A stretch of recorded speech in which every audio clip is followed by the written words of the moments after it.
I got the news over a phone call, and honestly, I felt like I had been emotionally, physically, and mentally hit by a bus.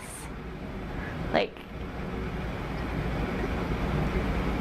I didn't know. I basically didn't know where I was. I didn't know what was going on, you know, and it was like, I cried. That's probably all I did for about a day, was cry. It was last summer that Melanie Holdner's brother was murdered in Saskatoon.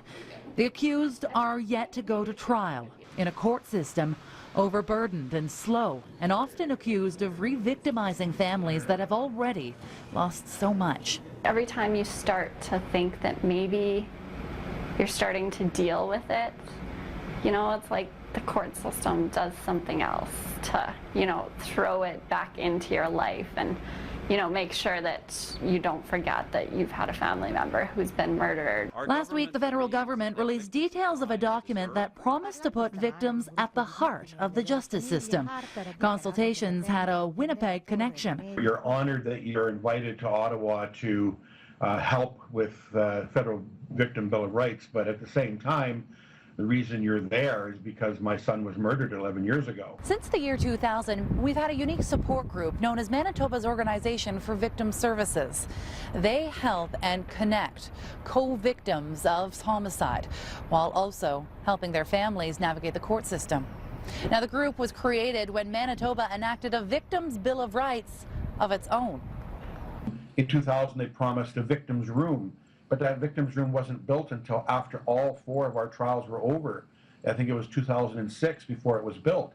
So now a victim can go into a room and cry and just get away from the whole courtroom to just break down. And we didn't have that. We broke down in the hallways of the court.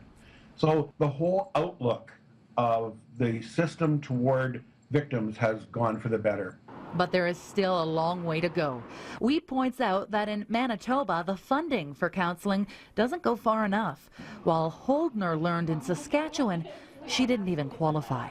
You find it really hard because you want to talk about it and you want someone to tell these things too, you know, and but you quickly learn that people don't feel comfortable and, you know, they don't know what to do. And so the thing is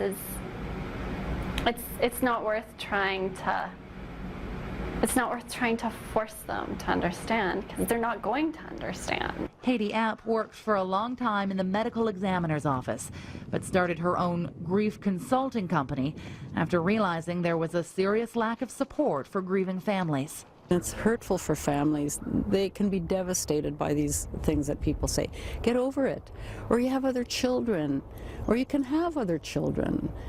Or, you know, you've got to get on with your life. Well, how do you get on with your life when this big chunk of your love has just been ripped away from you? And so I think we need to all learn how to be more open and understanding. According to Manitoba's Organization for Victim Assistance, they support roughly 120 different families, and that represents 120 different murders. Now, these all haven't happened in the last year. It's proof that dealing with these tragedies can take years and that supports will always be needed. For Breakfast Television, I'm Natalie Geddes.